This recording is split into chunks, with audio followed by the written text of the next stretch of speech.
madam. Okay, then. Yes, yes, yes. Yes. Namaste and good evening to all the distinguished guests, respected faculty members, research scholars, and dear students joining us from different places. My name is Shubhangi Amle, and I am a research scholar from Dr. Babasaheb Ambedkar Marathwada University.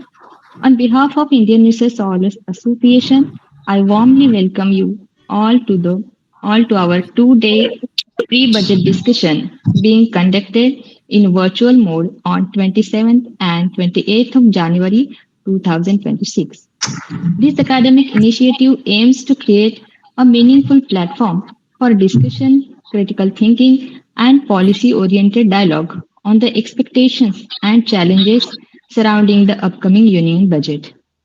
Before we begin, may I request all participants to kindly keep their microphones muted and turn on their cameras whenever possible to maintain the professional atmosphere in the discussion.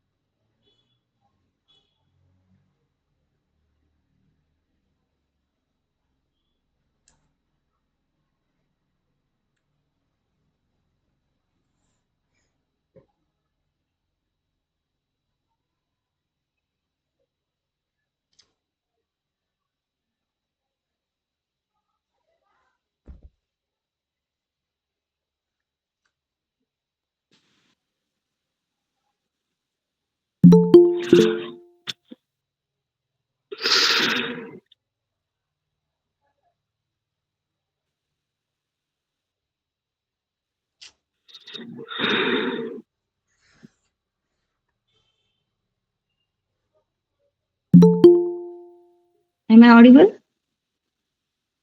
Yes, madam, you are audible. Please proceed, sir.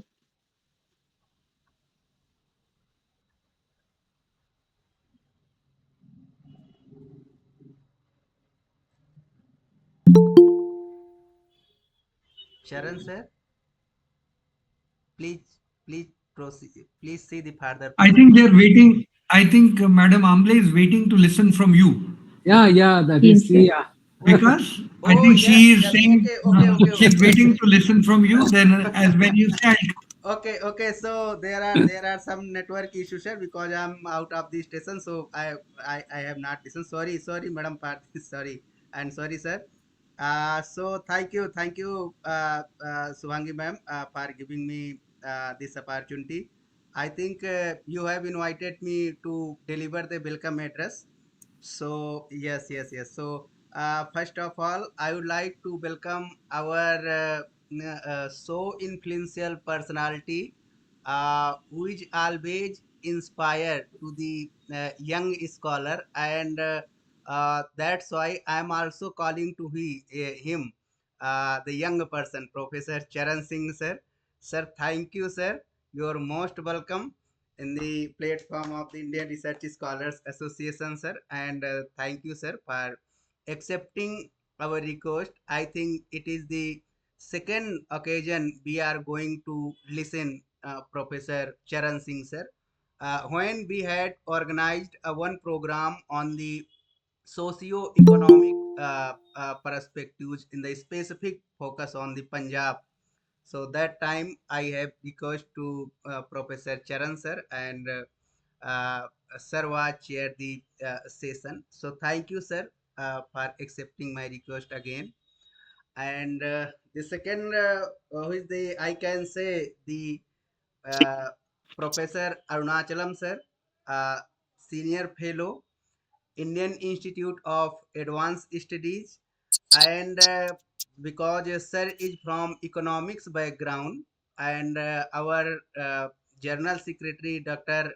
Subhangi Amle is also from the uh, economics background, commerce background. So she is a big fan of you, sir. So in this platform, sir, on behalf of the Indian Research Scholars Association, I would like to thank welcome you, sir. And Professor Robita, Madam is a Hello. senior Hello. professor Good evening. in the Department of Commerce, Central University, Manipur. Professor Paramita Saha, Madam is a senior professor in the Department of Economics, Central University of Tripura, and Professor Sankar Thappa ji. Sir is a head of the department, head of the department, management, Rajiv Gandhi Central University, uh, Arunachal Pradesh. So, on behalf of the all participants and on behalf of me, I would like to welcome all the panelists and guests. And I request again to Professor Charan Singh sir. Sir, please see the further proceedings, sir. Over to you, sir. Thank you very much for inviting me. I think this is something very important that you are doing, a pre-budget discussion on the union budget. Now, what is important for this budget? That's the, and why are we discussing it? Because I want you to consider this sort of discussion for the next 22 years. Why? Because if we are going to become Viksit Bharat by 2047, we have 22 years in hand. And we will have to follow a step ladder approach. We are right now at 2,880 US dollars per capita income. We have to reach 17,000 USD by 2047. So within 22 years, we have to reach 17,000. Now you can easily do the arithmetic yourself. If we are 2,880 today, what should we be next year? What should we be next year after that? And till 2047, how will we be? 17,000. So every year we should do a pre-budget exercise. Now the government says, how do you define Viksit Bharat? There are various ways to define Viksit Bharat. One, which I've mentioned to you, per capita income. That is the World Bank definition of entry into the Viksit world. Now, the issue is, we will become Viksit Bharat by 2047 if we hit the button of 17,000 USD dollars. But where will America be then? That's the issue. Today, America is 85,000 US dollars. 85,000. We are 2,880. America is 85. If we grow at 10% every year, on an average, we will add $300, $310, $400 if we grow at 10%.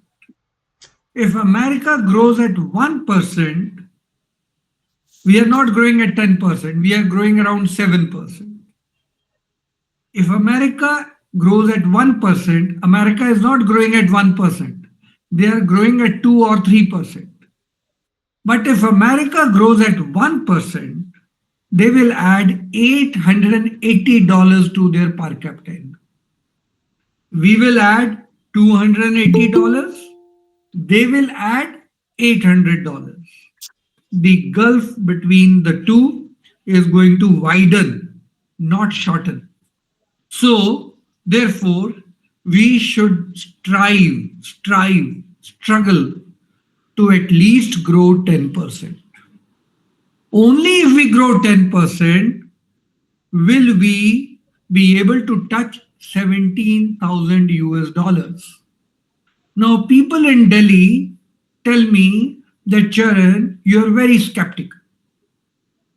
You are always thinking negative. How can India grow at 10%? And why do you think the exchange rate will not appreciate? And many people in Delhi tell me, and they have been telling me for the last 6 years, that the rupee will appreciate to $1 to 1 rupee. But the fact is, it is happening other way around. From 87, it has touched 92. I am making a prediction that by end of this year it will be 94. By end of 27, it'll cross 100. On an average, the rupee will depreciate between 3 to 4% every year on an average. So, living in a paradise where thinking that 1 rupee will equal to $1 is not going to happen. If it is not going to happen, then you have to work hard to grow at least at 10%. No exchange rate will support you. There can be as much of global uncertainty as you can imagine. UK can come out of Europe. UK can have Brexit. America can have another election. Something can go in Venezuela. Russia may or may not get Ukraine. Whatever happens, Indian rupee will not become 1 rupee to $1 in the next 25 years. That I can safely predict. Yes. Therefore, we will have to grow and we should not look at support from the exchange rate in getting 17,000 US dollar per capita. There is absolutely no, never, not possible a shortcut to hard work. Everybody who's on this forum today, you all must have worked hard to be here. You can look around, your friends must be watching TV, but you will be studying and working in your classroom. Your friends must be going out for picnics and weekends, but you will be working at home. There is absolutely no shortcut to hard work.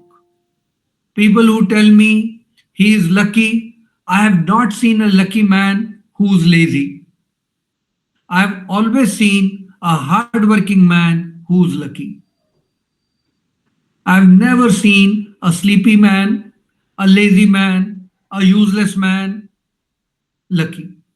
Never. Only people who are burning the midnight oil, who are struggling, who are planning, thinking, strategizing, and working hard, I've only seen them successful.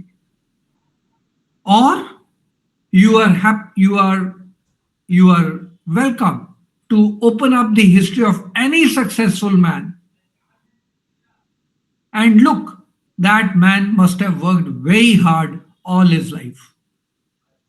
Even the current Prime Minister Modi, don't think he is lucky.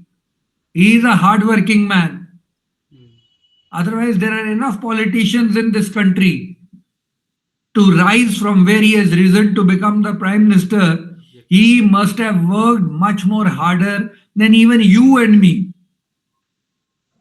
Right? Therefore, just come out of that mindset that we will be lucky, a rupee will become equal to $1 within next 6 months. It will not. If it will continue to depreciate, my prediction is it will continue to depreciate by 4 to 5% every year. Why 4 to 5%? Not because I like that number, because there is a inflation differential between the two countries. That is why there is an interest rate differential between the two countries. That is why. So there's a scientific reason why exchange rate will continue to depreciate 4 to 5% every year. If it is going to depreciate, then reaching from $2,880 to $17,000, we will need to work very hard. First thing. Secondly, why should we be shy of working hard? What is wrong with us? Don't we have a sharp brain? I've been to the US, spent 6 years there. I've been to Australia, spent 5 years there. I can safely tell you our brain the capacity of our brain, our intellectual capacity is nowhere less than anyone else. If ever, it is better than them. If ever. But if you tell me it is less than the Americans, sorry, I'm not ready to accept it. If you tell me Indian brain capacity is less than that of an Australian, sorry, I'm not ready to accept it. So I have a beautiful brain as competent as that of any other country. I also have a body which has two arms, two hands, two eyes. I can work equally hard. I also have athletic legs. I can reach wherever I want to reach anywhere in the world to produce anything that I want to produce. I'm not less than anyone. So I can work hard. If they can work hard, I can work hard. If they can work hard physically, I can work hard physically. If they can work hard intellectually, I can work hard intellectually. Third, are we in a very bad time that we may work hard, it will not show results? Sorry, I don't agree with that. Korea grew at 8% from 1969 to 1982. 8%. And do you think that time was fun time? There were no problems in the world. Remember, gold and dollar got decoupled. The two oil price shocks happened at that time. The world was in total turmoil. Fixed exchange rate had already gone for a toss. Still, Korea did it. China grew at 10% from 1980 to 2012. You think it was golden time? And that time global financial crisis happened. China continued to grow. So if you put your mind and energy, there is nothing that will not allow India to grow beyond 10%. So we have to apply our mind, physical, mental energy to grow at 10%.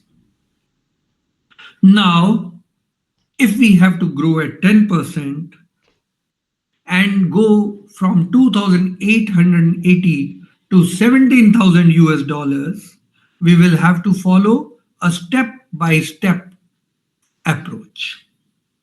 Remember, it is like a staircase. You cannot reach the 10th floor within 1 minute. You will have to first go to the ninth floor. You will have to cover the eighth floor. You will have to cross the seventh floor. To start, you will have to take the first step. Then, first 20 steps will make you reach the first floor. In 22 years, we have to cover this gap. We will have to prepare an annual plan. Union budget is nothing else but an annual plan. Now, because the whole country has to grow, Maharashtra has to grow, Gujarat has to grow, Bihar has to grow, Northeast has to grow, Punjab has to grow. Everybody has to take the first step. Then the second step.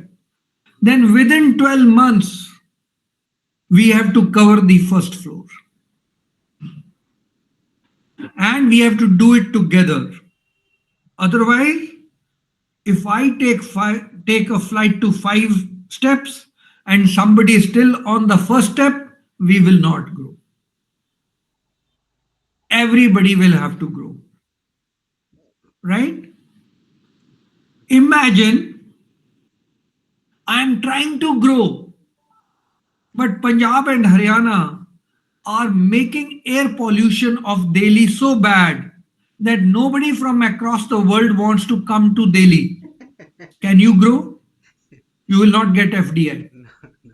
Your own Indian friends will sit in New York and say Delhi is not worth going because it's highly polluted. Polluted. FDI will not come here. So you have to grow together. The union government has to grow. All the state governments have to grow. The union territories have to grow. The districts of the country has to grow. The villages of the country have to grow. 7 lakh villages, about 800 districts. Now imagine, it's not an easy task. But is it impossible? It was not impossible in China. It was not impossible in Korea. It can't be impossible for us. We have the televisions, we have the newspapers, we have professor of economics, finance, all of us spread in different universities across the country. We have school teachers teaching economics, political science, sociology. We have the brain power. We have the bandwidth.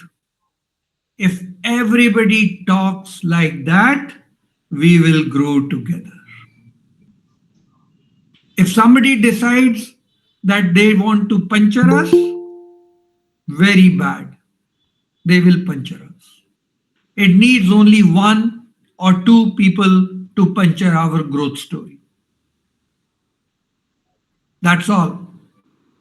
You know, if I have to get a good job, they will ask 10 people for a recommendation and do a 360-degree check on me. They will ask my bank account. If any one of them tells them Charan is a bad man, I will not get a good job. If I have to grow, I will need foreign direct investment. I will need FI. Foreign countries, foreign industrialists, foreign angel investors, foreign funds will talk to Indians. Should we go to India? If any one of them says India is not worth living, there is problem with law and order, air is bad, water, Ganges is full of human waste, nobody will come. Therefore, you have to work hard to grow, and you have to work hard to let the people know you are growing. Only talking will make a difference? Sorry, no. Somebody will tell the truth. And truth should be known. What is wrong? It should be transparent. So only talking will not help. You will have to work hard. You will have to set benchmarks. You will have to ensure that your strategic thinking is translated on the ground. Your strategic thinking is translated in publicity. It has to go hand in hand. Only then will the world recognize your growth and then give you money to further your growth, which you need desperately. So therefore, it's an Herculean task. Herculean task. Is it impossible? If China can do it, if Korea can do it, India can certainly do it. So it's not impossible. But we have to do it. How can we do it? How can we do it? That's the issue. Easy. Remember, we did Pokhran. How did we do Pokhran? It's a nuclear test. Nobody wanted India to succeed in Pokhran. There were satellites on top of India. There were CIA agents across the country. There must be KGB agents also. There must be other intelligence agencies also. And despite that, we did Pokhran. So we have the capacity. We have the capability. we have the know how, we have the brain, we have the people. What is missing? The strategy. What is missing? The will. If we can do Pokhran while everybody is trying to not let us do, we can certainly do Viksit Bharat at 10%. Nobody can stop us. Provided we demonstrate strategy and will. And this can't be done by one person. It has to be done by all of us. So the engine can grow only, can go only that much fast as much as the wagons are willing to be dragged. If in every wagon you apply a brake and then tell the engine to start growing and speeding, it will not speed because every wagon has a brake. But if every wagon decides not to have a brake, then the engine will go far more efficient and faster. If the union government says, I want to grow at 10%, and if 1, 2, 5, 10 states say, I will apply the brakes, then Viksit Bharat can't happen. Viksit Bharat will happen when the engine and the wagons, everybody wants to become Viksit. Everybody, individual, you and me, want to become Viksit. Everybody, the newspapers, the media, the academia, everybody wants to become Viksit. Only then the Viksit will happen. So therefore, we people, you and me, have a great responsibility in ensuring that Viksit happens. Now, how does the government define Viksit? Per capita income is how the World Bank defines Viksit. How does the government define Viksit? It says zero poverty, 100% skilled labor, 70% female labor force participation, 100% high quality school education, healthcare, and farmers becoming taking care of the world food basket. Each one of us has a role to play. Each one of us has a role to play. We in the academia, the research scholars, have also a role to play. You and me are using our life. We can do other 100 things. I can go and sell a samosa. You can set up a shop or a business. Anything we can do. Our parents are rich. We have enough money. I can go and sit on the beach and look in the sky and the tree and the coconuts. But we are spending productive time of our life dedicated to a certain task, education and research. Who is paying for it? Who is paying for it? You and me have reached the station because the society has paid for us. We are part of this country. The country is permitting that we use 4 years or 5 years of our life just looking into books, thinking, and then coming out with a strategy. We can't waste it. The country has invested in us. We have a responsibility now. Now that the country has invested in us, we have a responsibility to give back to the country. So we as academicians who are in cozy places, cozy universities, lovely libraries, fantastic campuses, we owe something to the society. We are the lucky ones. Just imagine the sabji wala outside your house. Just imagine the dhobi and the cleaning staff. Just imagine the person who are making bricks from you, whose your house is made. Just imagine their life and just imagine your life. Born in the same country, same circumstances, how privileged we are. Actually, individually, we are Viksit, but the country we are living in is not Viksit. We have a role to take them along and make them Viksit along with us.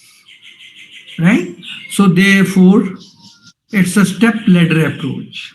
We have to concretize it.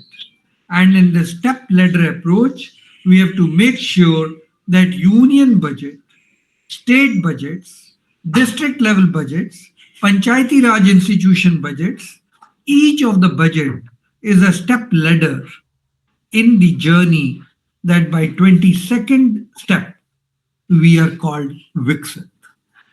In that context, I'm requesting Vikash, and we are assembled here that we should continue to monitor, evaluate, make suggestions, keeping a single thing in mind. By 2047, we should be Viksit. Given that, what are my recommendations? So, labor and capital are required to produce goods. Labor and capital are also required to pollute goods. Labor and capital can also lead to harm the growth. Right? It's like a knife. In the hand of an unskilled person, it can cause harm. In the hands of a skilled doctor, it can save a life. We have to be aware that labor and capital for construction, labor and capital can be used for destruction. Now, how do we utilize optimally that limited capital that we have and limited labor that we have? Has to be used for constructing a Viksit India. So, females, youth, MSMEs, banks, financial institutions, each one of them have to play a role that we become Viksit in 22 years. It's not impossible. It will not happen on its own either. We will have to struggle in our native language. It is normally said, it is as sweet as much as the sugar you add. We will grow as rapidly as much hard work as we are willing to put in. And I think we are the lucky ones who can provide a lead in our country to do that. So that will be my opening remarks as a chair for this session. And I'm sitting here with you, happy to listen to others. Thank you very much.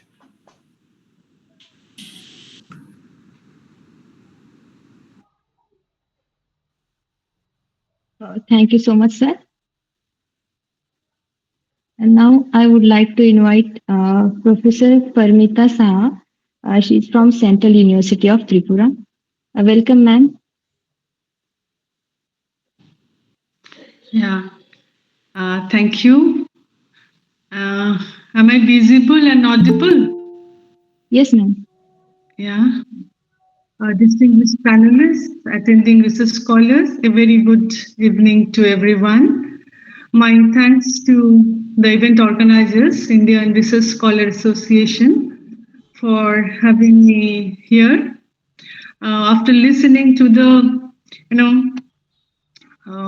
fantastic portrayal of the larger picture of the economy by Dr. Charan Singh that we are in, my task is very simplified, and I will start at the very basic level. Every year around this time, public discourse centers around the union budget, beginning with the budget expectations like this. and then the economic survey, followed by the budget presentation, and then it's the dissection. So here we are when the countdown has already started, the flurry of suggestions and discussions. First of all, let me please know how much time do I have?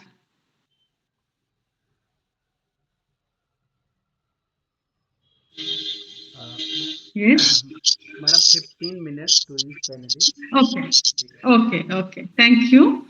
At the very outset, I would like to discuss very briefly about, just to organize my own thoughts about what the annual budgeting exercise actually involves, so that it becomes easier for us to understand the budget when it is actually presented.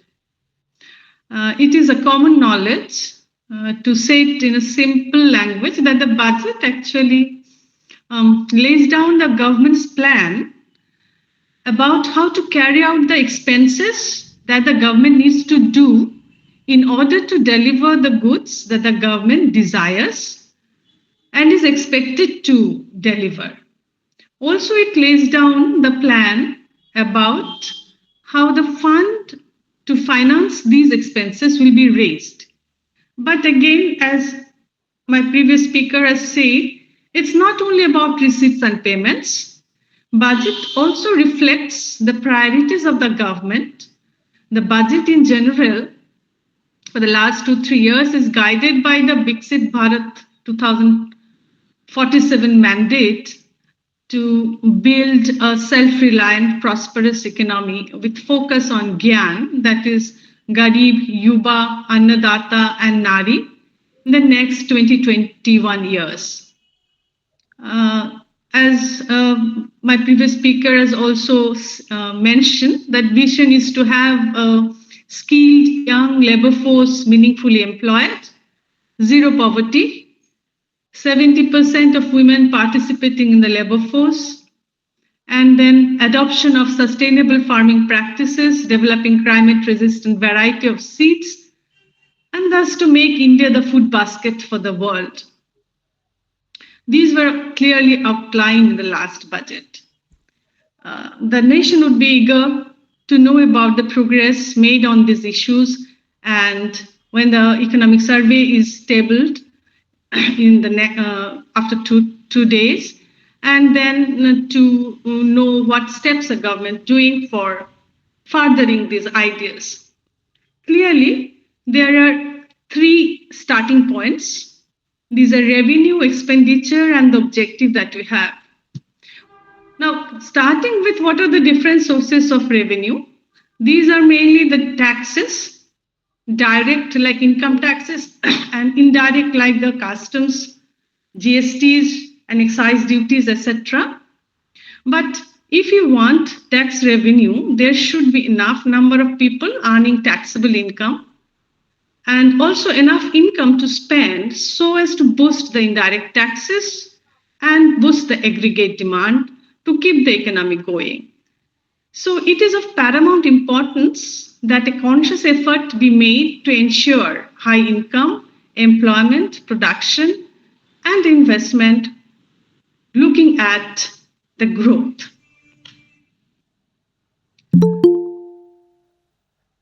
Budget is a very voluminous document. To make things simpler, every year there is a summary presented like budget as a glance.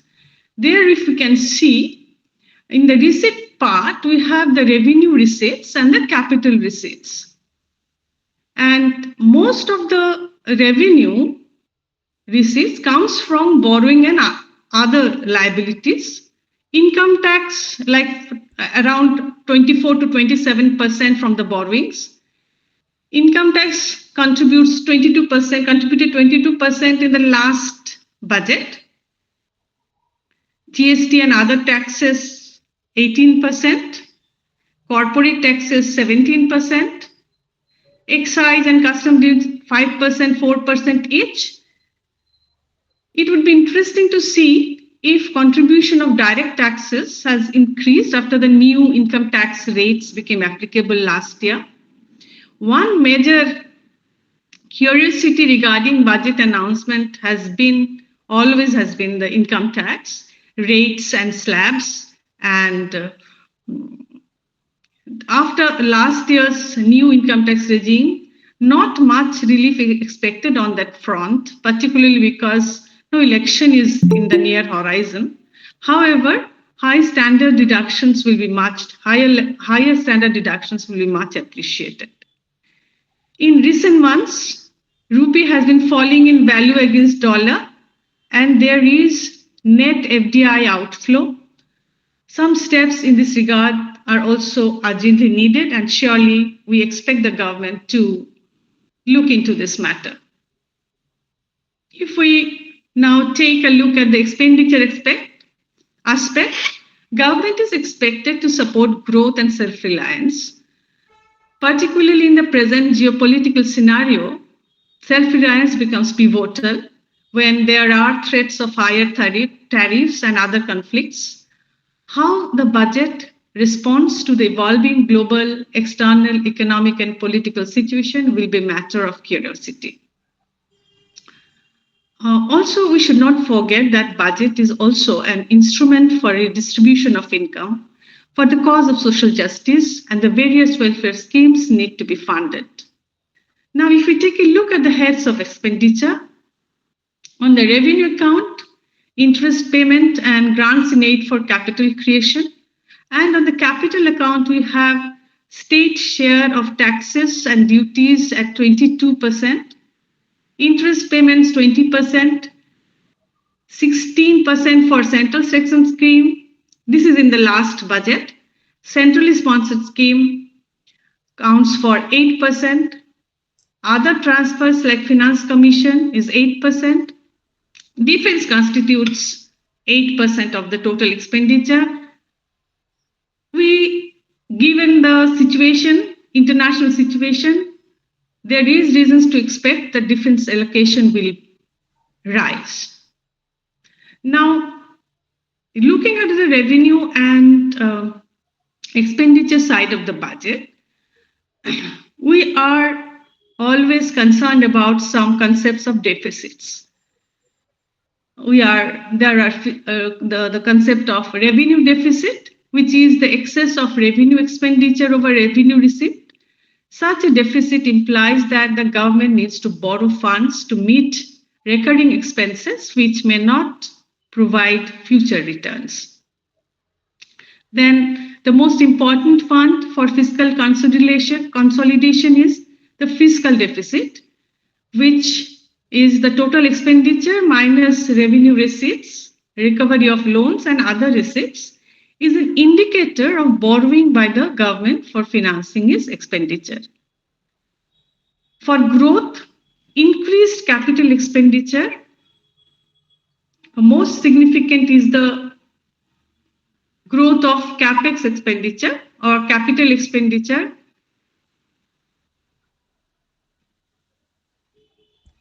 Because capital expenditure refers to government allocation that can have a significant impact on the economy, as it can boost economic growth by enhancing productivity and efficiency, create employment opportunities, improve public services and infrastructure, enhance India's global competitiveness.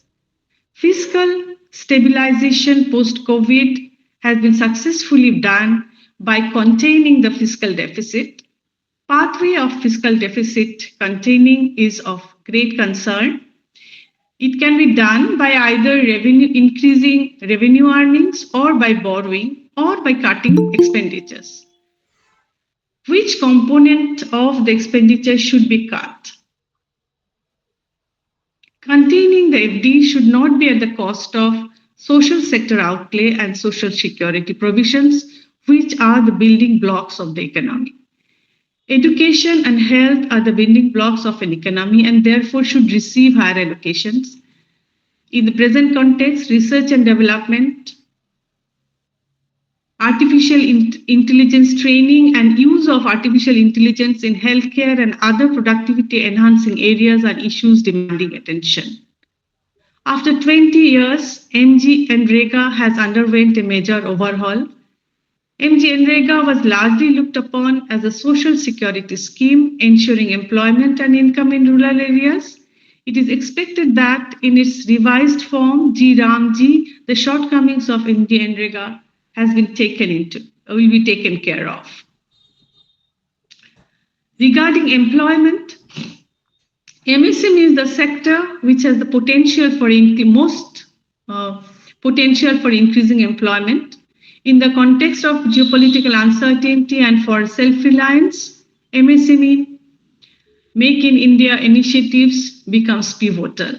Skilling for digital manufacturing, automation, using AI should get proper attention in the MSME sector. However, we should remember that without the basic education, proper skilling is hardly possible. In the context of India's new labor codes, reshaping country's employment framework by easing compliance and formalizing work, MSMEs are told that facing higher costs. Now coming to the last element of the Gyan, the Nari, from the current, the idea is to bring the work participation rate, women work participation rate from around 40% presently to 70%. It's a long way to go. Also, it is important to note that this 40% work participation rate includes self-employment owners of small businesses. Some initiative for formal sector job creation for women is need of the hour.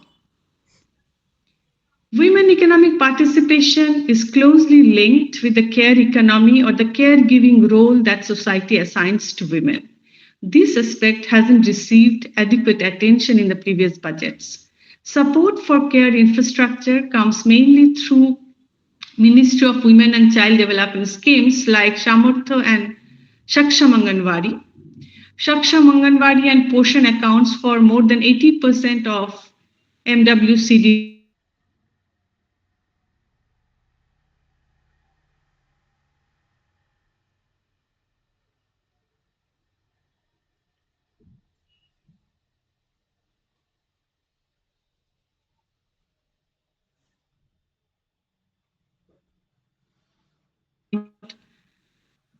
Which has three parts. Part A, schemes with 100% provision of women. Part B includes schemes with 30% to 99% for women.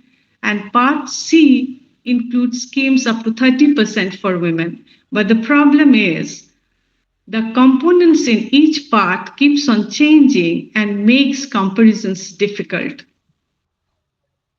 Finally, being from the Northeast, I'd like to see allocation for protection of the environment from the mindless commercialization, forest protection, protection and rejuvenation of the rivers, better city managements.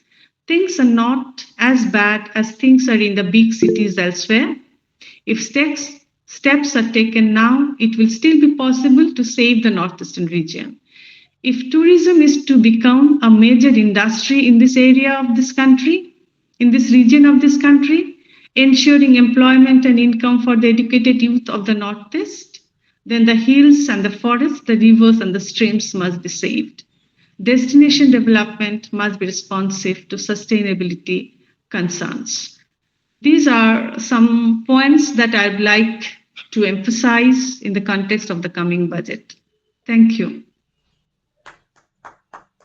Thank you so much, ma'am. Now, I would like to invite Professor Robita ma'am. She is from Central University of Manipur, and she will be talking on MSME, startup, and entrepreneurship, Northeast perspectives. Welcome, ma'am. Please. Please unmute yourself, madam. Please. Thank you so much. A very good evening to all the learned persons, academia, and my loving scholars.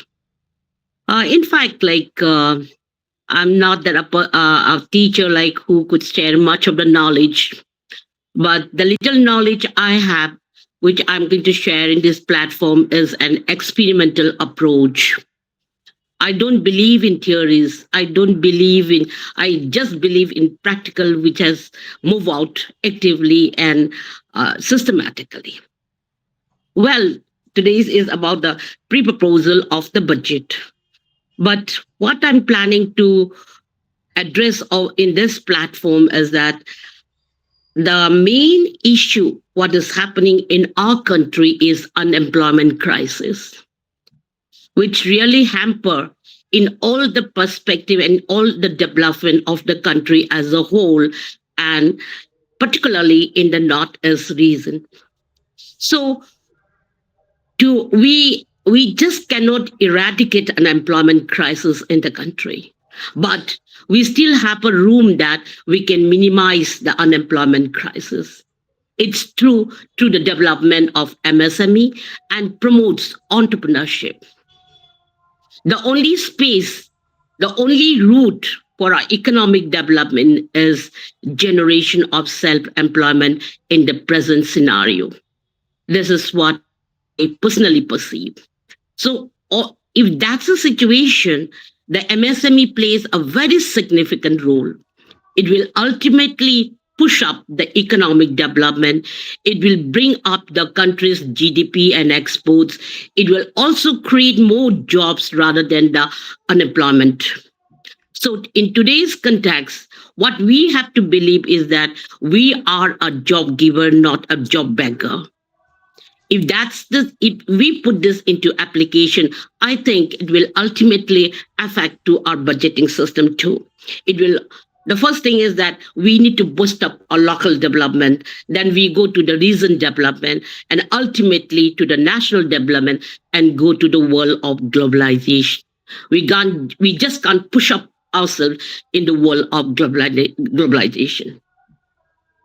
Everybody says that today's is a global world. Yes, we believe that. But we should also remember that where do we stand? That's very, very important. Until and unless we are locally based developed, we can never be globalized. That is very, very important. So what I feel is that the government of India has made a beautiful budget, which talks all about development. We haven't heard anything about destruction. That is all in papers. But if you come that into reality, I think that we find many destructions which is not on the paper, which is actually not on the paper. I think I may be wrong in saying this, but I have done many research regarding with the budgeting as well as the income and expenses and all that. So forget about the country, forget about the nation, forget about the region. Let us start with our own family. Let us begin from home. How do we manage the fund? How do we manage the expenses and income? I'm sure that we are expending more than the income we earn because of the changes in the environment. As the environment is very vibrant, it keeps on changing. It gallops like anything, and it's fast growing. And if we are unable to move with the changing environment, we are left behind. We are alone. In fact, we are self-defeated. So none of us wanted to be self-defeated. We wanted to move along with that. So if that's a situation, then we should be very cautious about the budgeting system starting from home, not from the country. We have to start it from. So when we start it well from home, then I'm sure that ultimately it will bring further development in the country as a whole. Like, I keep on checking. MSME, which is very, very important. Medium, small enterprise, MSME, which is very, very important. This MSME is nothing but it gives you a hidden agenda saying that everybody should be self-employed. That means it is a time for us to become an entrepreneur. Every fractions of second, thousands of mouths are opening. Do we think that the government of India or the government or the state government will provide job to every mouth it opens? I don't think so. It's very, very difficult. So MSME here plays a very, very significant role where we get the financial support, we get the technical support, and make you to stand up so that you can make a startup yourself. When you know how to start up and you know how to work it effectively, efficiently, as per to the norms, you will definitely stand up. Start and then stand up. And when once you started standing up, I'm sure that you are contributing at least a few percentage in the economic development, which is very, very important. At the moment, as per to the record, the micro enterprises has a turnover of 5 crores, which is less than 1 crore of investment. And again, in the small, the turnover is 50 crores, which is the investment is less than 10 crores.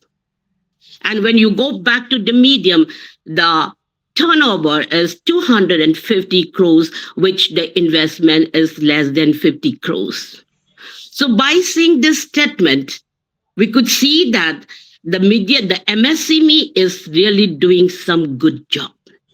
It is really giving a good contribution to the economic development. And now we have heard about Odium platform, that Aadhaar registration, which is very, very transparent. With all the Aadhaar, you will give your life, you give you the image of your life, and that gives an employment of 29.77 crore people in the country. So we are gradually growing it. But what we really see is that we have a big problem in our system. We always look for the pre-postmortem. We never see for the postmortem. In the pre-process, everything looks so good. Everything looks so glamour. It looks so good. It looks as if, life is not a bed of thorns. But once if you get in, you find many struggles, many obstacles in between. If you could overcome that, that is very fine. But we have no postmortem. We grow it, give it, throw it, finish. That's the end.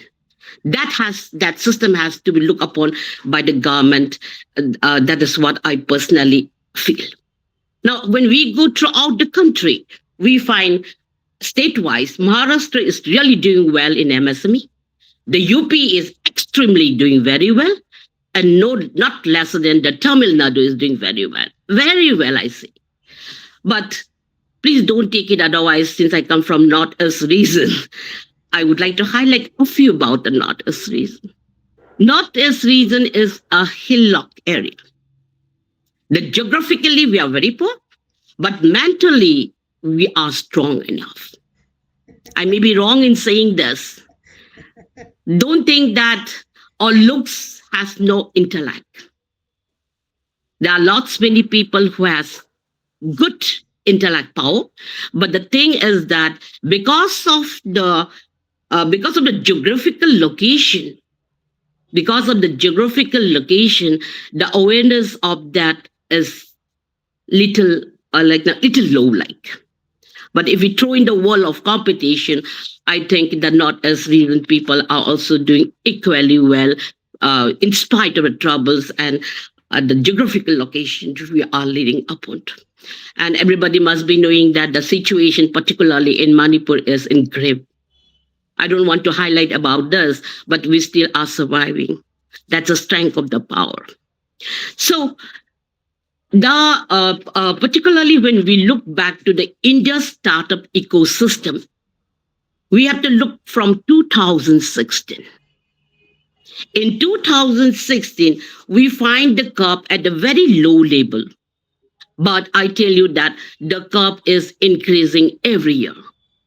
When we look back to the 2016, and when we look back now at the year 2024-25, we find the curve rising to 159.157 milestones. That shows that there is always a development. And how come this development comes? The curve doesn't draw it like this. There is a big hidden contribution, particularly from the partnership with academic and research institutions. The academic and research institution gives a very handsome amount of contribution to the development of the country. Academics plays a very significant role, as Sir Charan was highlighting a lot about the academics, that we are in the highest platform compared to this to other categories of the people. Yes, we are. Even though if we are in the highest platform, if we don't use our intellect into action, then we are same to the farmer. We're equally back to the farmer. Right? So what we really do is that sitting in this platform, whatever the little knowledge we have, we need to share that. Whether they accept it or not, that's a different thing. But sharing the voice of our academic is equally important. And not only this, the research scholars, the researchers are doing many research throughout the country. And many PhD product has been produced within the country. But the question is that how much of the products of our researchers has given the contribution to the nationwide? That is very, very important.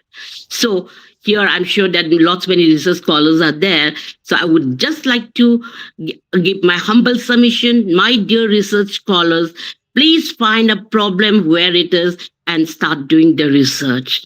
That will give you the ultimatum and the result of the research. Identify the problem and solve the problem and come out with certain suggestions. And at the back of this, the point which I would like to highlight in this platform is strengthening of back end services, which is very, very important. Strengthening of back end services. That means it simplifies to supply chain support. We need a kind of supporting system which needs with both financially and skill development, which we need to unlock with the full potential of MSME. We need to unlock now. We should never be locked that. Earlier it has been locked, but we need to unlock that now with the support of MSME. That means it is a requisite, it is a requisite essential thing, but with the supporting hands of financial and skill development. Yes, we have heard of funds of funds. Funds of funds, FFS. That means FFS, funds of funds. Funds of funds is something which we need with the Startup India. Startup India Seed Fund Scheme, which is known as SR.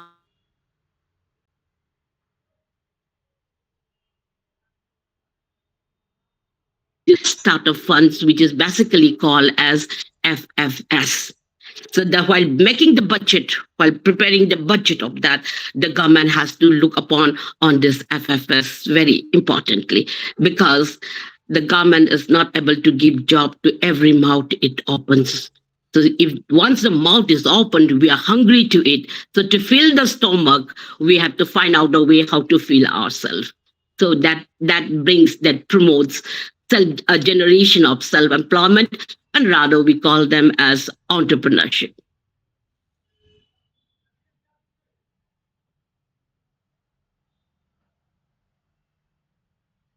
English.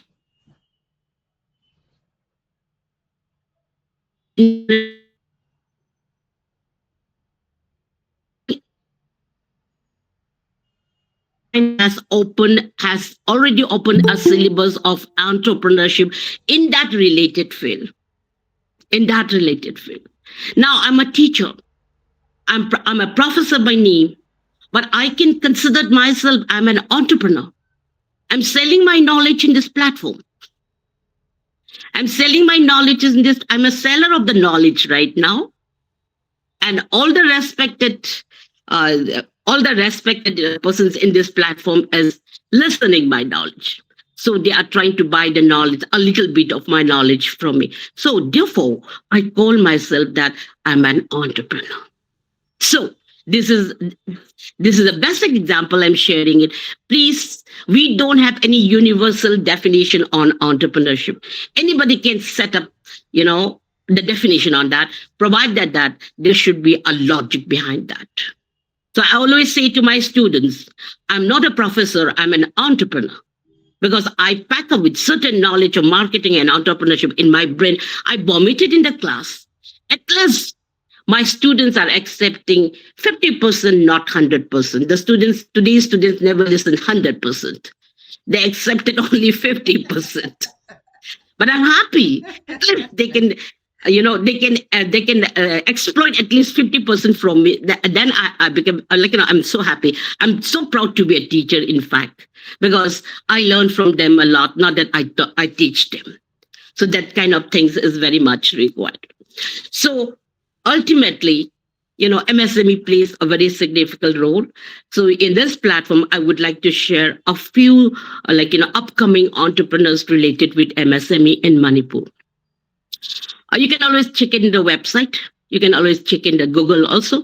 You will find a company called Mayra Food Products. It is a food processing unit.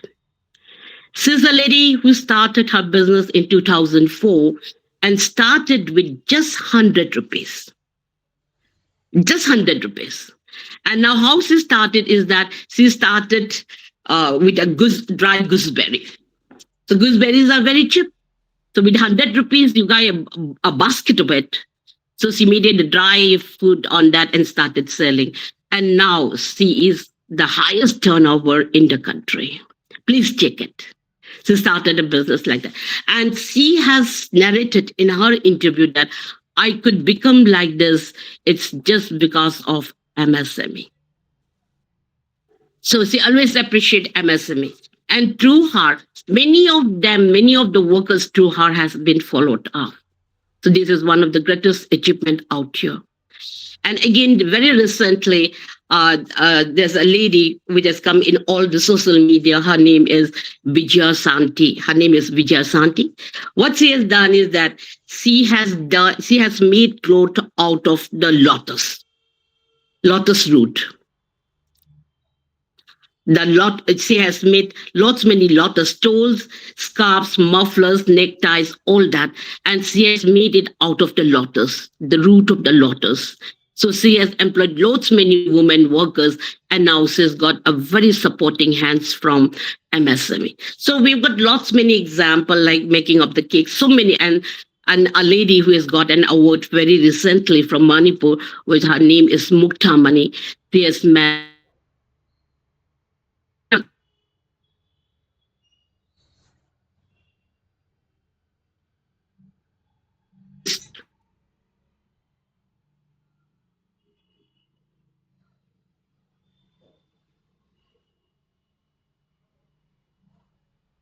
two doctors which have started regarding with the healthcare.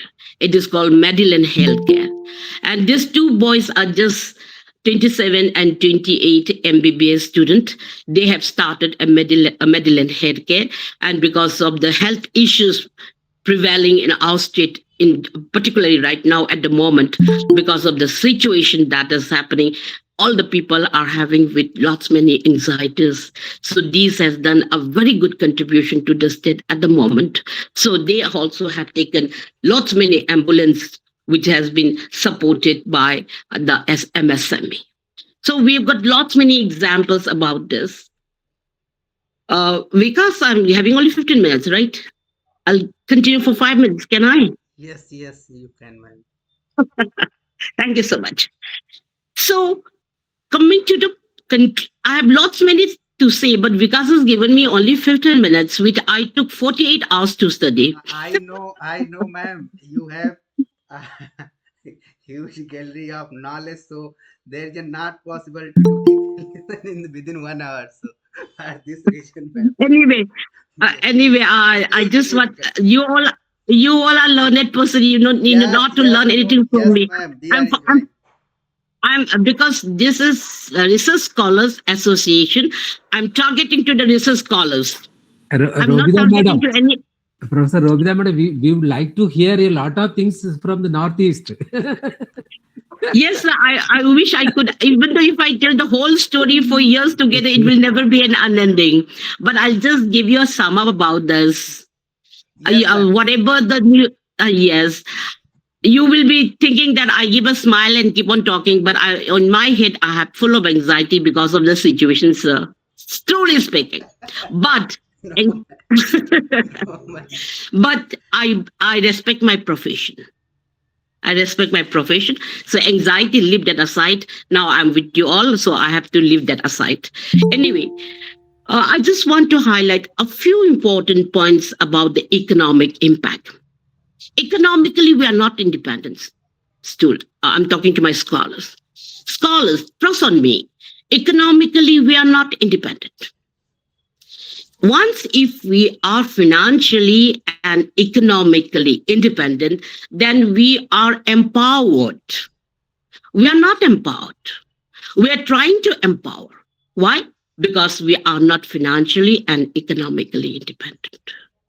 So, in order to achieve financially and economically independent, we have to generate, we should be a job giver, not a job beggar. We should try to give jobs to others, not that I had to hunt for the job. So ultimately, where does it end? It ends with the generation of self-employment. And trust me, God has given every human being a talent. Every human being. God has given every human being a talent. You explore and exploit to the talent. That's the greatness in life. It's not that I should become a doctor or engineer, nothing like that. Whosoever you are, whatever you are, be the leader in that field, maybe a dancer or drummer or sports person, anything. But one should be the leader in the field. That's the greatness of life. So that will ultimately help you in developing yourself and will grow yourself as an entrepreneur. I'm telling you very seriously. I would like to share that I never wanted to become a teacher, seriously. Never did I thought about it. So, it's not that the willingness that comes from my heart, but I got a job. So I joined it. Now I love this job. I have my own willingness to do something. And that's what I was thinking. Like sometimes I'll take a volunteer retirement. The last part of my life, I'll do what I want. That's a part that I'm giving some space for that.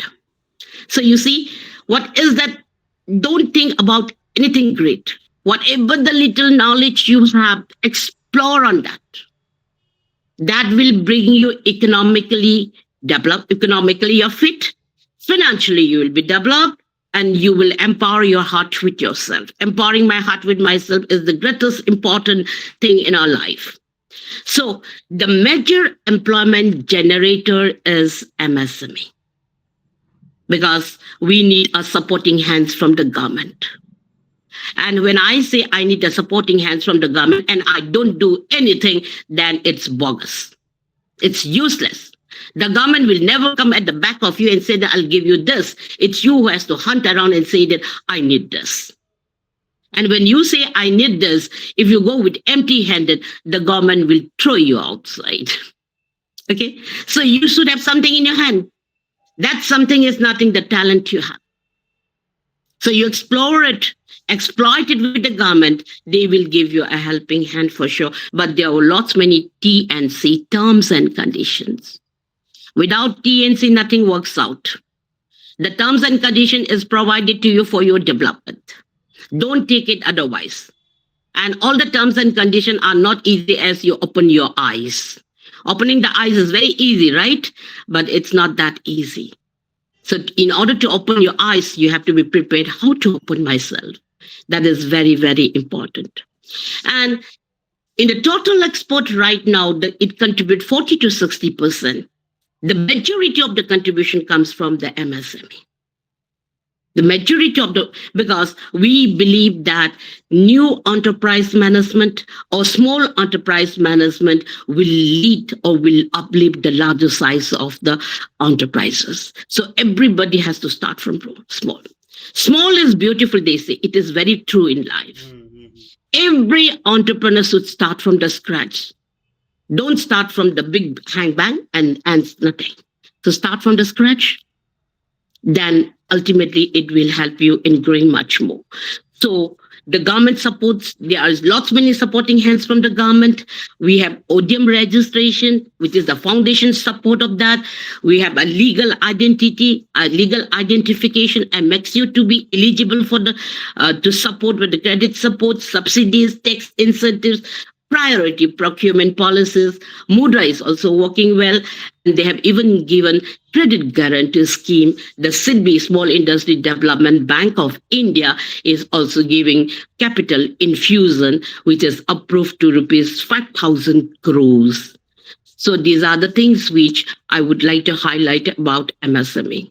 And many more. Please come back to me with my number. I'll talk to you. Thank you so much. Thank you so much, ma'am. Now I would like to invite Madam, Professor power of Arunachalam, sir. India, madam. I can say.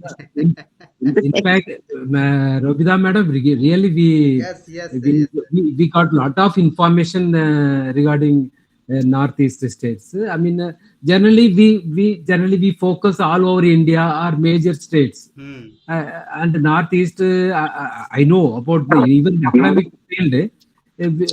People used to neglect. I mean, the northeast, unless if somebody is coming like you and make their own presentation regarding industries, social development, tribal development. We used to hear very few things about that one. Exactly. And generally, as compared to major states in the main India, we get less information. I mean, from your state. Exactly, and when sir. ma'am is coming with a lot of information with enthusiastic, I mean, we Sir, enjoyed thank it. you. Thank you so much, sir. Sir, one thing that without the northeast border, there will be no India. Yeah, definitely. No. Every part of this land is very Right, important sir. for. Exactly. As already Charan Singh sir already pointed to clearly. Every part is very important. Otherwise, we cannot claim Viksit Bharat. I mean. Exactly. Sir, actually, I have done all my education in South India. Yeah, very good, very good, very good. I have been brought up in South till my post-graduation Okay. from 10th standard, sir. Okay. So I in my blood, I am running some South Indians' blood. Yeah. Thank you, ma'am. Seriously, Thank you. seriously, sir, that makes my Northeast little proud. No. That knowledge should be used for development of the northeastern states. As ma'am told, I am very much interested in entrepreneurship. That enthusiasm should come from every woman. Already I know about women empowerment development in northeastern states. I know very well, but still, I mean, become from academic to entrepreneurship. I mean, the motivation is entirely different. I appreciate. Exactly. Because Yes. you are the creator of more entrepreneurs in northeast states. So actually, majority of our students has become an entrepreneur. There's Yes. no student with no job. Yeah. That is. Seriously, sir. And I take a very serious step. Mm-hmm. Not So only me, my whole faculties. Generally also we feel that students from Mizoram not ready to go away far away places. I mean, they have in a comfort zone in northeast states. So if we create opportunities like make them entrepreneurs, I mean they can shine in their world itself. So Yes. nowadays the youth of today is working on that line, sir. Yes, that is. The mindset has completely changed. Yeah, very. The youth of today is really working very well in this line. Yeah. Yeah. Yes, that enthusiasm is very less. Even the major main part of India. Yes, sir. Generally they always seeking for a job in companies or unorganized sectors or even government sector. Not youngsters are less enthusiastic in become entrepreneurs, and that behavior is very less. But in northeast it is more, I think, from you. Sir, now the generation has been changed, sir. Yeah. Seriously, like I have one son, sir. But he has completed his fashion designing in post graduation. I told him that I'll try to find a job. He was telling me every time that, Mama, I'm not going to get a job. I will work for myself. He has already started his private company, sir. Oh, super, super, super, super. And I'm so worried, like, what will be his life is, although I support that. Very good, very good. Anyway, thank you so much. Nice meeting all of you. Welcome. So, Thank you, Vikash, ma'am. Once again. can I take leave, Vikash? Yes, madam. Yes, madam. You have Um, already told uh, to me that I think you have some other engagement. So yeah, yes, I have, yes, I know. I have a problem. My mother-in-law is in Yes, hospital. yes, Okay. yes, Okay, yes. Bye. Bye. I will call you, ma'am. After event, I will call you. Sure, no problem. Okay, bye-bye, everyone. thank you, ma'am. Thank you. Okay. Now I would like to invite Professor Arunachalam sir. Sir is working at IIAS at Rashtrapati Bhavan, Shimla. The topic sir will be talking in is the Viksit Bharat at 2047 for community-based enterprises and local innovation networks. Welcome, sir, to the Uh, virtual platform. Please. thank you, Amble. I mean, for inviting me for this program. I am very much thankful to our Vikas Kumar. I mean, he's the president of Research Scholar Association. I mean, for his, very good initiative. I mean, spreading the knowledge. Generally, he is from, another field of study, but still, conducting program in economics, particularly related to budget, which is quite common to everybody. I appreciate Vikas for taking such an initiative. We have with us the senior professor, Professor Charan Singh sir, and we have many economists are here and young research scholars also with us. So I'm directly coming to the point. So that I can maximum what I can convey. I just would like to convey, because generally people, the budget after 2014 or budget before 2014. We have different type of approaches, because the first budget when presented by Sanmum Sethi in 1947, now November 26, the case was entirely different. At that time, what type of economy we had in India is different from what type of socio-economic conditions prevailing at present is different. Those days, poverty was quite common, unemployment also, though only 12% of people were educated, but unemployment also quite common. And majority of the people were depend on agriculture sector. Even now also it's going on. In fact, India was, food importing country at the time. Up to 1951 also, we imported food grains from foreign countries to feed our people. So that was the situation. Now we are in a much comfortable zone. We are exporting rice. Even when the Russian-Ukraine war started, India started exporting rice to the world market. That much we made development through our 5-year plans. As Professor Charan Singh pointed out that budget means annual plan for achieving certain things. But before 2014, the what type of budget we had, 5-year plan. Generally, we used to have 5-year plan. According to the 5-year plan targets, the annual plans were prepared and presented, and they used to assess. But the target is only for 5 years, and we can't say that we did not achieve anything, but we achieved a lot. Even the 4th 5-year plan itself, we made green revolution. In 1967 itself, we made green revolution. In 1971, government of even Ma'am Indira Gandhi was there. She brought the idea of Karib Katao, remove poverty from India.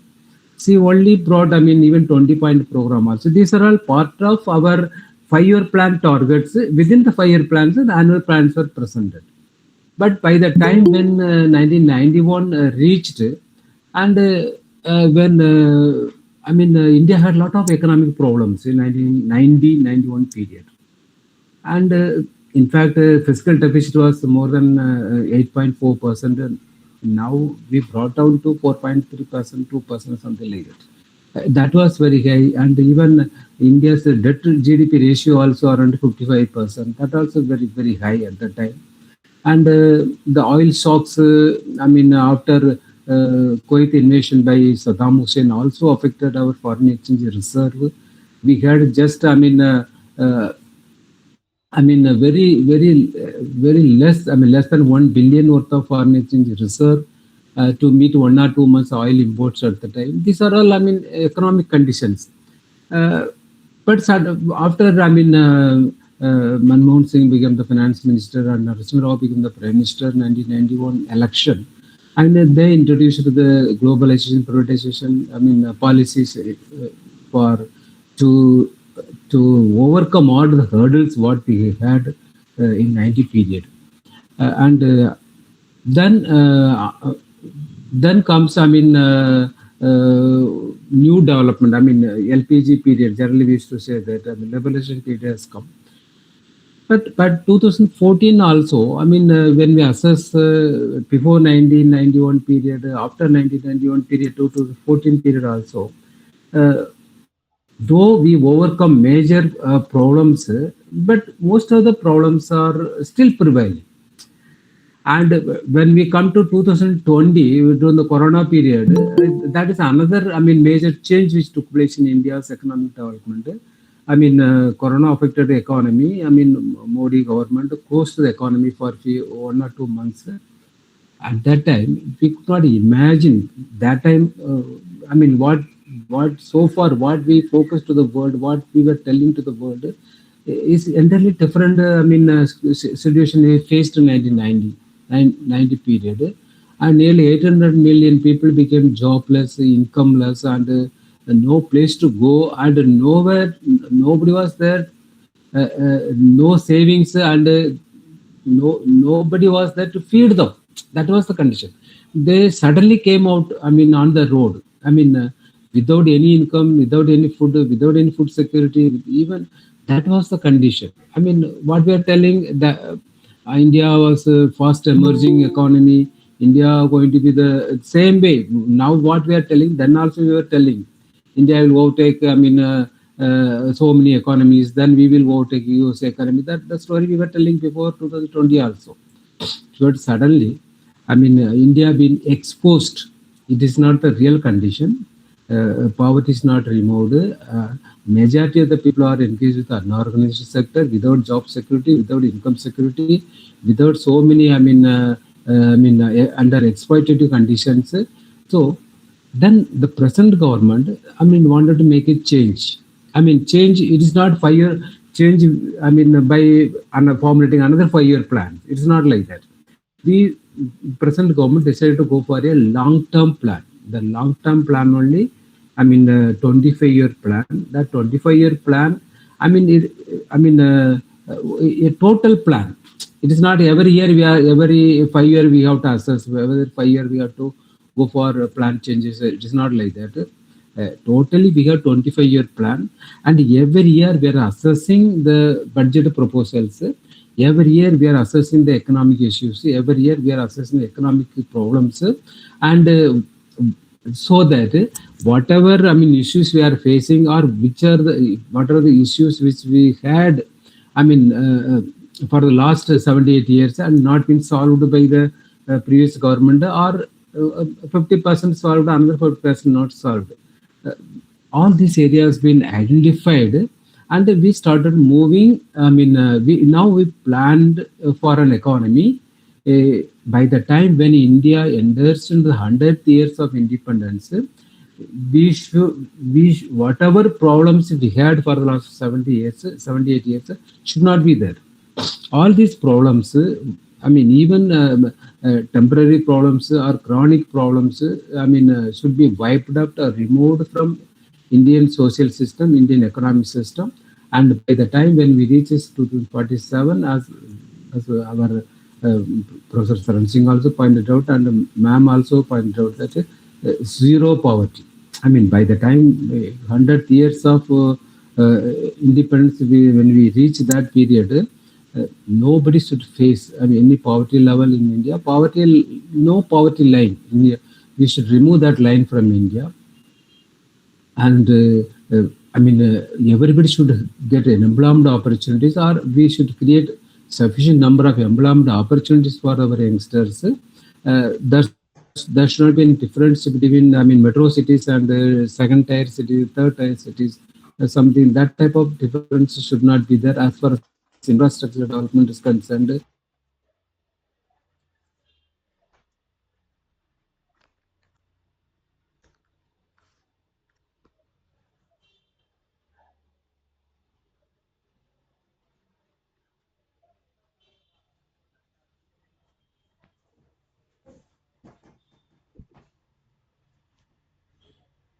Among the regions, among the states, also Professor Charan Singh already told that. Every state is very important.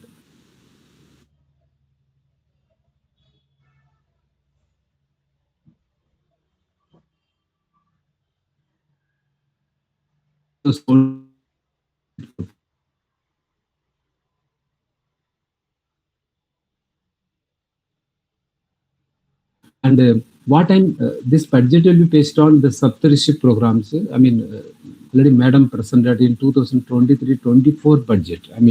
Before the general election, the budget was presented by Madam. She presented 7, prioritized areas. She focused on 7 important areas. That important areas are, one is inclusive growth. That inclusive growth is very, very, very, very important, because inclusive growth is the main focus for removing poverty. Distribution of welfare schemes. Bringing the rural or disadvantaged people along with the mainstream of the people, and empowerment of the women, and reaching even each and every nook and corner of the village. Facility, government facilities, drinking water facilities, road facilities, internet facilities, employment opportunities, that should reach each and every villages everywhere in India. Whatever may be the remoteness of the area, but everybody, should get all the facilities. So the inclusive growth, one of the important subsidy program. Last year budget also made and included so many things regarding the inclusive growthness related to programs. And this year also we are expecting some proposals will be there based on inclusive growth. Then infrastructure development. The second prioritized area is infrastructure development. Generally, that is we used to call Gandhi Shakti program. And why we have to give importance for Gandhi Shakti program is that as Madam already pointed out, if we want to attract more foreign direct investment in our industrial sector, in our tourism sector, or even our educational sector, we should have world-class road facilities, world-class airport facilities, world-class road facilities, railway facilities, port facilities, water transport system, container transshipment facilities, everything. I'm not telling that is a 4-lane. 4-lane is not the world-class road. It's only for 4-wheeler. World-class road means maybe 8-lane road according to the requirement of the city, or even between inter-cities. We can have 8-lane highways or even 16-lane highways without any disruptions. Without any traffic jam, and many airports. Foreigners, MNCs can easily come out to India, and they can land in India. They can discuss with the region, the chief minister of concerned states. They have easy accessibility. There should not be any hurdles in their movements within India, or landing, or traveling from one place to another place. So that type of facilities we have to create. That's so creating world-class infrastructure facilities. Second important priority. Second, another thing. When company wanted to start a business, electricity facilities, water facilities, everything should be available within the period. It's not permission will take 6 months, or water connection will take another 3 months, 6 months, or the electricity connection will take another. So to avoid all these things, government already introduced ease of doing business activity. This type of things are there. Single window clearance system also, government already introduced.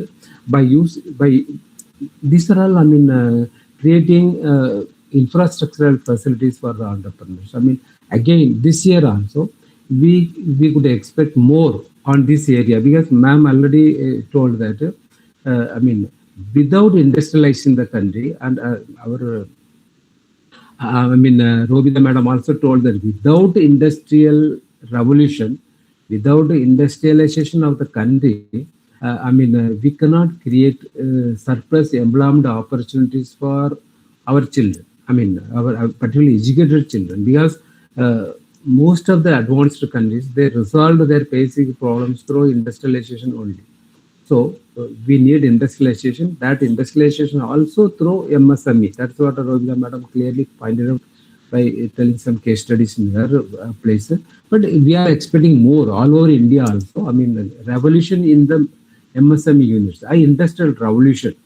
And if you want to have industrial revolution, it is possible through public-private, participation, or more private participation, or we are expecting more MNCs, coming from foreign countries to invest whatever sector they like, whether it is pharmaceutical company, electrical sector, electronic sector, or educational sector, whatever maybe sector they prefer, they want to have it investment in India. Take automobile sector means they can do that one. I mean, that way. For that, we have to create. First, we have to create. World class. Infrastructure facilities in India. That the present government is doing. It's not a very. It is not a slow process. It is a. Present government gave much importance for that one to create world class infrastructure structural facility everywhere.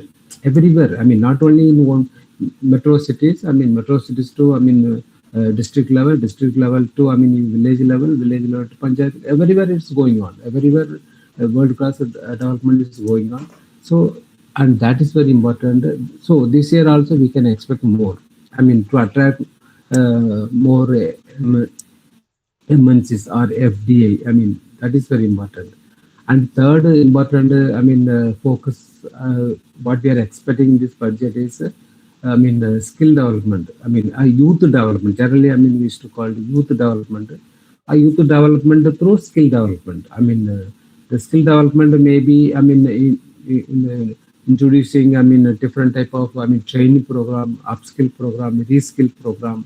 And ma'am already told that, creating more entrepreneurs than, making them, seeking such jobs from the government side or expecting jobs from the government. So our intention is to make them create an awareness regarding financial support for starting business and training for starting business, and also marketing facilities. Training programs, financial support schemes, and everything we are providing through industrial district centers, and so many entrepreneurship development programs are there. So this skill development is part of Saptarshi program, and I feel that we can expect more in these areas to improve skill development of the youngsters. Then comes green development. As Professor Charan Singh told that,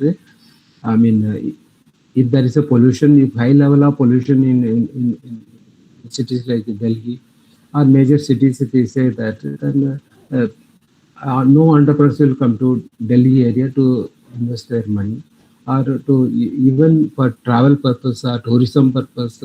And so that type of things should not be there. We have to create an environment which is clean, green, and also attracting more MNCs and foreign direct investment. For that, this budget, government already started taking a lot of initiative on that one. But this year also we are expecting. E-related work introduction, more incentives are tax concessions for E-related vehicles, and even solar.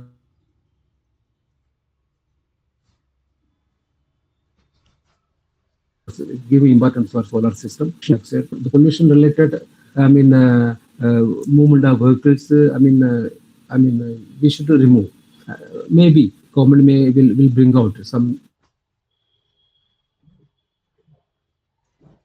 for 100% electrical vehicles in city like Chennai and Delhi, so that we can completely eradicate, eliminate this type of carbon related pollution, so that the warm up of the city will be reduced, and also pollution of the city will be reduced. I apologize for interpreting you, sir. Due to time limit, we have to come. Only 2 minutes. 2 minutes I take. Okay, please. Yeah. So that will be green. Related development will be one important agenda. This budget we can expect. Then comes reaching the last mile. Reaching the last mile scheme. It is related to it is part of inclusive development only. Not even a small village or a section of the population should be left out in our development process. So that is one of the important aspects. For that, we can expect more schemes in this budget also. Maybe in the form of like a Mahatma National Rural Empowerment Scheme, or similar schemes will be there. In the rural areas, or we can expect food processing industries in the rural areas. Agriculture season they can work in the agriculture, but in the off season they can work in the processing industries and marketing industries, and within the rural area itself. That also we are expecting. Then financial capital. I already told that, Madam already told that unless we spend more money that in the form of capital expenditure, we cannot create a world class development programs in India. So that one of the important schemes coming up. Unleashing the potential, that is another important part of the Saptarishi program. So what we are expecting in this budget, this government focusing on this area only, and how to improve how to bring the socio-economic empowerment of women. Among the women, I have already told that 70% of the women should come to the labor market. So that one of the important agenda.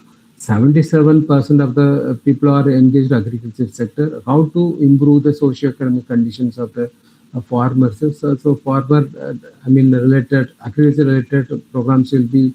We can expect more programs on that one. Similarly, to socio-economic and political empowerment of women development programs also we can expect more. Similarly, our prime ministers keep on visiting foreign countries for free trade agreements and other related issues. So we can expect more, external sector oriented schemes for the exporters or those who are involved in the export processing, related sector. So that more support for them to increase the export to the world market. That we can expect. And similarly, the industrialization programs. So finally, one condition I can tell you that almost all the developed countries had 4 phases of development. Agriculture development first, then industrial development, then the service sector development, then comes communication development or digitalization development.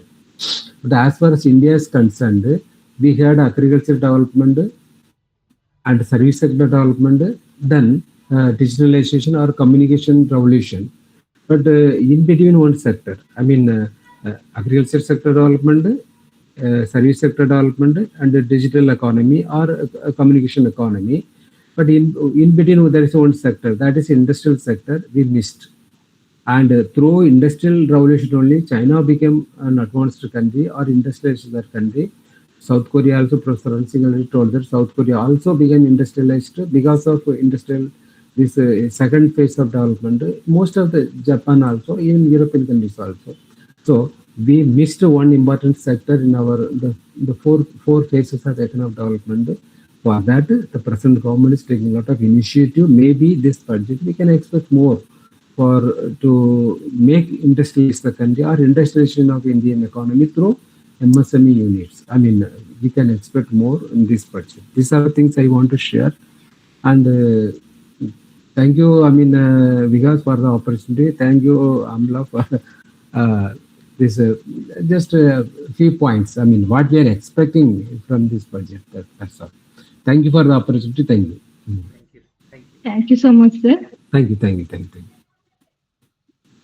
Now, I would like to invite Professor Sankar Thappa, sir. Sir is from Rajiv Gandhi University, Arunachal Pradesh. Sir will be talking on the topic digital economy and financial inclusion. Welcome, Uh, sir. yeah, good evening. Am I audible to all of you? Yes, sir. Yes, yes, Yes, sir. sir. Yes, sir. Yes, sir. Okay. Actually, some technical problem is going on. That's why. If I am clearly audible, then I can start. Good evening Please, to sir. all of you. Respected all the professors and guests who have been joining to this discussion, and also respected Vikas ji and Sbangi, thank you, and all the research scholars. Good evening to all of you. My topic is digital economy and financial inclusion. As we know that I don't think I have to explain separately, because nowadays digital payments or whatever it we call it, it has become a part of our life, daily life.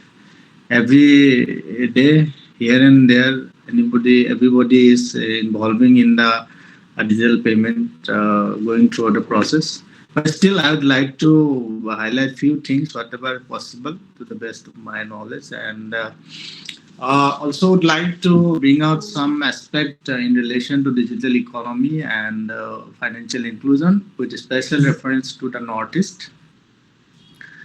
Uh, so at the very outset, if you look at the over last 1 or 2 decades, our country has witnessed a profound transformation driven by these digital technologies. Nowadays, digital platforms are no longer it is a peripheral. It has become a central key to governance and to the financial system and the economic participation. At the same time, we can see that financial inclusion has also emerged as a critical policy objective, ensuring that growth benefits reach every citizen of the country. Particularly when we talk about this to benefit reach to the every citizen, is especially we mentioned about focusing on the poor, women, rural household, and the small enterprises. The convergence of this both these two terms, that is the digital economy and financial inclusion, it represents one of the most significant structural shift in our country's development journey. In the transformation stage, we can say we have been experiencing since 1990 after the liberalization. I'd like to highlight a few things in relation to digital. At the very outset, just for many of we know about digital economy, but especially some scholar, for the benefit of the scholars, just that highlight basically simply what does digital economy refers. Digital economy refers to economic activities that are enabled or enhanced by digital technologies, including e-commerce, digital payments, fintech services, online business platforms, and digital governance. Then financial inclusion, it is basically when we talk about financial inclusion, we normally understand in a very simple term that it is accessibility and affordability of formal financial services. When we talk about financial services, very common to all of you, all of us, that we understand only the accessibility to the banking activities. But earlier in the earlier days, the concept of banking activity and today's banking activity, there is a vast difference. Earlier only we understand about banking activity, it includes only deposits and borrowings. That means the loans given to the public and the deposits made by the public. But nowadays, banking means it's a universal banking concept. So what is a universal banking concept? It means that within one roof or through the one window, a citizen can have access all the financial services, whatever is required in their daily, in their life. That means not only it includes the banking activity, basic banking activities, that is the deposits and borrowings or loans. It also includes the insurance. It also includes the investment to all the individuals and business, whatever is required. So that, in a broader term, the financial inclusion includes. And if we see the digital economy and the financial inclusion, it provides the synergy for the development of the country.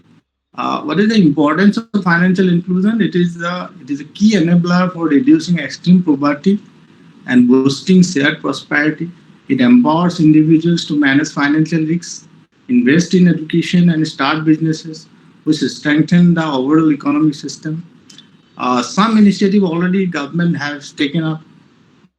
For one of the most important initiative we can say about Pradhan Mantri Jan Dhan Yojana, which is especially designed, you can say, for financial inclusion of the citizen. That means we can say inclusive growth, for the purpose of the inclusive growth.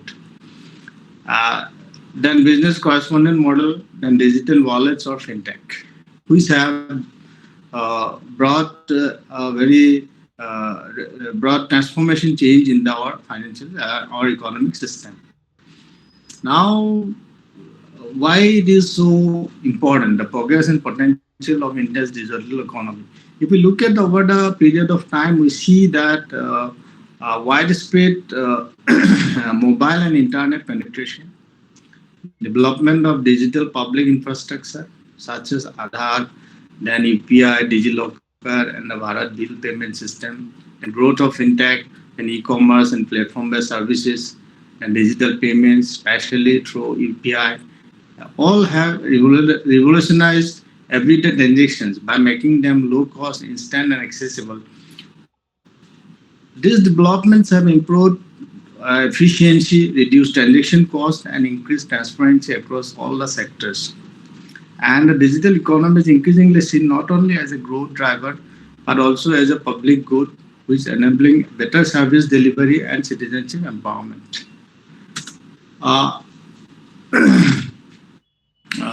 The financial inclusion achievements so far by in the country, just I'll like to have an highlight on this, that already I have mentioned this Pradhan Mantri Jan Dhan Yojana for universal bank account access by the post, and the direct benefit transfers to reduce leakages and ensure timely welfare payments. As we know, earlier in all the welfare schemes, corruption and the middlemen, normally did not allow to reach the benefits for whom actually it was meant.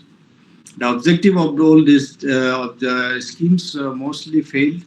Actual beneficiary always out of the reach of those benefits. And one of the reason was corruption. Another was lack of awareness of the people. The people were, you can say, they were not financially literate. And another one is that the expansion of insurance, pension, and credit access for undeserved populations. I'll highlight this point later on also. The digital platforms have significantly strengthened this initiative by enabling paperless onboarding, biometric authentication, and direct transfers to beneficiaries' accounts, which is one of the most important one of the most important objective achieved by the government, that is the DBT. As a result, millions who were previously excluded from formal finance are now part of the banking and payment ecosystem. Now, both these two, when collaborated, we can say that because of the collaboration of digital economy and financial inclusion, it had created synergy for the development of the economy. Because both are related. Because for the financial inclusion, digital economy is important.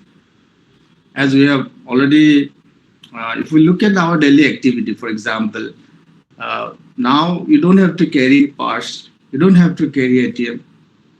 Only if you carry the mobile phone, you can buy, you can have food in the restaurant, you can buy a ticket in the bus, you can make the payment in the airport. Anything is possible nowadays. So that synergy has been created because of this digital infrastructure and the financial inclusion.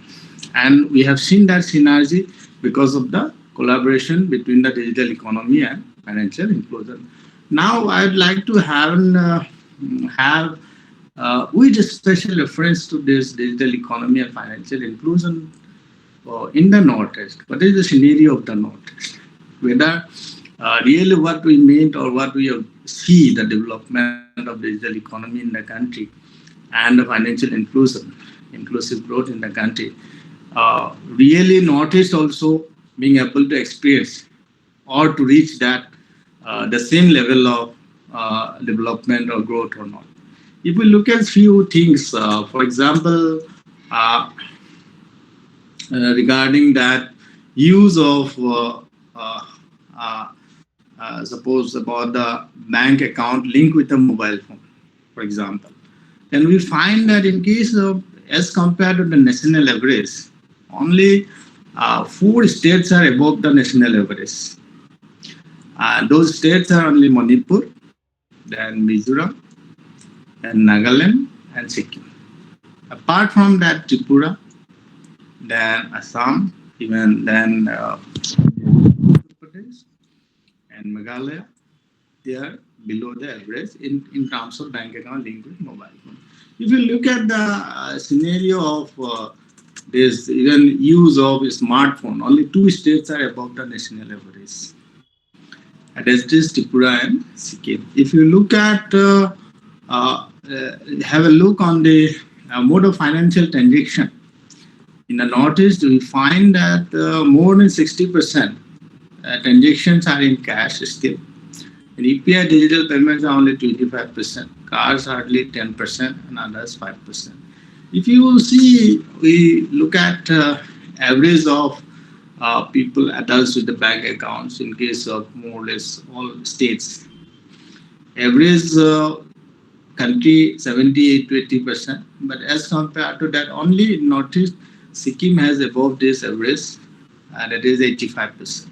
Rest of the state is below that average in case of digital banking penetration in the Northeast India. Then, if you look at the per capita transaction, then average in India is 3.85, and Northeast average is 1.09. And except Assam and except Sikkim, Sikkim has the highest, that is 2.1, and Tripura, Arunachal, and Assam at 1, above 1, and rest of the state has below 1. That is per capita transaction, digital payments and transactions. And if you see about the RuPay card, whether people have or not, then only 1 or 2 state has above the national average. The rest of the state has below average. So this is the overall scenario of digital payments and financial financial inclusion in the with reference to Northeast. Now, if we look at the major challenges for this below average scenario of digital payments and this financial inclusion in the northeastern states, then we find that basically it is the main problem is that digital divide and the connectivity is the most important problem. Still government is trying, but maybe because of geographical location, government is not being able to provide for connectivity what is required. We have seen that even in I'm in the Arunachal Pradesh, we faced a lot of connectivity issues. You'll surprise that sometimes we have to carry at least two service provider SIM. Why? I have 2 service provider SIM because why I'm keeping 2, one does not work in my workplace. It works only at my home, and another works in my workplace as well as this one. So because of the official purpose, I have to keep both this SIM. So this is an example of connectivity. And in case of other students also, we have been observing when they go to the remote villages, back to their home villages, then they face the connectivity issues. This is one of the most important issue, and where still government has to invest a lot of money to create this infrastructure for the digital payment and financial inclusion. And next is that the digital literacy. Not only we see that because when our digital payment has been started in our country, I still remember it was like that you learn ABCD and start writing essay. You just taught that ABCD and then say that you write an essay. That means what? People completely not being able to learn about financial inclusion as well as the use of debit card or ATM card. They have started being asked to make the payment through digital. Sorry, sir, for interrupting you. Due to Yeah, time yeah, limit, it's we okay. have to. It will be over by in 2-3 minutes. And then another is that another problem is that the users gap that already I have mentioned you in the only still people have a fear of using this digital payment options or whatever is the platform for this because they are not being able to completely in case of financial inclusion should be completed first then they would be transit to this digital payment system. Then another problem is that local language and cultural barriers because of literacy problem, it is that people are not being able to understand completely the financial inclusion, and because of that, they are facing the problem with the digital platforms. Then, from this budget, as it is asked to have an expectation, what is the expectation for all these things? The first already I mentioned is the first challenge to remove the bottlenecks, we can say. So it is to increase, the government has to increase in the digital infrastructure, especially in the, particularly in the rural and semi-urban areas, where the investment in expanding internet connectivity and digital infrastructure is crucial to support the growing number of digital transactions and improve accessibility for the financial services. Because without that infrastructure, it is not possible because both the things are related. If your connectivity is not there, even the bank people say they know you have to go through your mobile apps to make the payment. People do it. That government has to increase the investment in the digital infrastructure in both rural and this urban, semi-urban areas. Another one is that the strengthening the physical banking presence. I am saying that about credit given to this. Whatever I already mentioned the previous speakers about the MSMEs or entrepreneurs, whatever it. What moves to them is that presence of banking activities. Because of the lack of financial inclusion, the accessibility is poor. So when the parents' physical presence will be there, the accessibility to the financial services will be easier for them.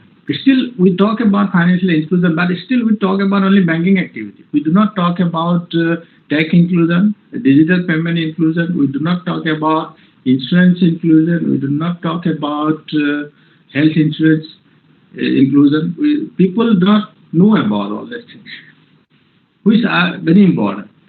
Next, strengthening the financial literacy and digital awareness programs and fostering inclusive growth. I'd like to mention, probably you have not seen that I have seen people here, many remote areas, people do not know how to use ATM card.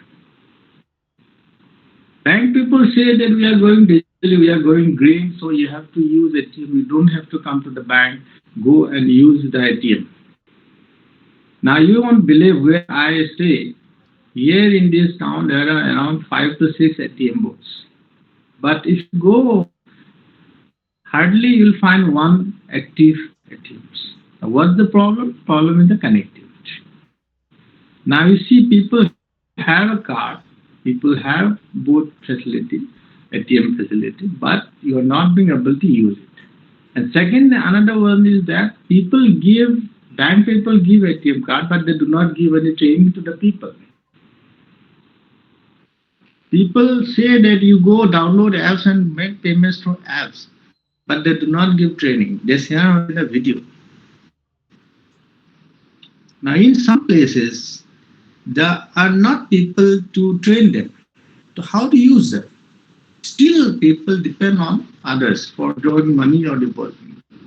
So that is the scenario at the ground level. Still, that's why the financial literacy has to be improved. So hope there's an expectation from the uh, budget part, especially in case of Northeast. Then, in case of small business and entrepreneurs, we have been previous speaker have been spoken, but only I would like to say one thing that there are something in case of is the financial inclusion that there are some products which has to be customized, like generalized things. But there are some products should be customized, like for in case of loan and subsidies and whatever it. They should be customized and preferential for the suppose women. So women should have a customized kind of this product in terms of credit and loans and all, so that they can easily have an access to the financial services. So that all these things, few expectations are still we have from the coming budget, and hopefully, sorry, one important point I missed out there. Another fear is that nowadays, in case of digital payments and this financial inclusion, do we have a synergy for this? And it has become a must for us to use for the citizen.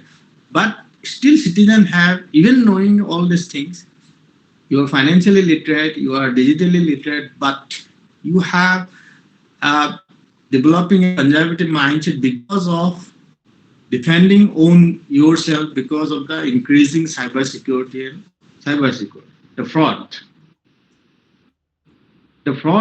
what that cyber fraud has been taken place, it has because of that people have started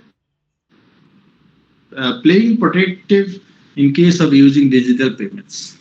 That is one kind of things which has to be taken care of by the government. I think all these things would be taken care of in the coming budget, and hopefully the digital economy as well as financial inclusion scenario uh, will be growing further to fulfill all objectives of the inclusive growth of the country and the Viksit Bharat in the future, and also along with that Northeast also will grow together in the same pattern in the future.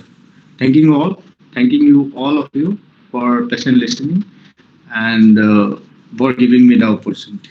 Thank you. Thank you so much, sir. Our sincere thanks to our chairperson and all research persons for sharing their valuable insights and enriching our understanding with their expertise. A special word of appreciation goes to our organizing team whose dedicated efforts ensured the smooth conduct of this online program. I'm also thankful to all the participants for your time and patiently listening to the session. Kindly be with us in tomorrow's session also. Once again, thank you all. I think Professor Charan sir want to say something. Welcome. Okay, sir. I'm very happy. Very well done. Okay, yes, sir. I No, know, sir. always We have crossed the Oh. time limitation, sir. Yes, sir. Yes, sir. Okay, sir. No worry, no worry. But you've done a good job. Thank And you, sir. everybody, and I think getting people from Northeast is a brilliant idea. And Yeah, each very one good, of very them has good. brought so much of richness to our understanding. Yeah, that Congratulations. is. Thank you, sir. Thank you, sir. Thank you, Professor. Thank you. Okay, okay. Thank you to all. Thank you. Thank you. All participants Okay. are requested to fill the feedback form. Saran Please sir, wait. See you. Thank you, Thank you. Arunachalam, sir. Thank you, Thappa, sir. Yes, Thank you. yes. Welcome. Thank you, Saha, Thank you. madam. Thank you. Welcome. Thanks, Sankar sir. Welcome. Then, Vikas sir, see you. Very soon, sir. Very soon we will meet in Yes, Delhi, yes. sir. When you will come Yeah. next time, then I will also Yeah. I will also go to advanced studies with you. welcome. because I have Okay. make many times plans, because sir I want to visit there, but due to time and due to circumstances, Yeah, I I could have understand. break my Thank you, promise. Subhan. Yeah. Thank you, Subhangi. Okay, okay, Thank you, Thank you, Subhangi. sir. Thank you. Thank you, sir. So thank you for all. I mean, for okay, sir. giving Pranam, this sir. Pranam, opportunity. pranam. Yes, sir. Pranam.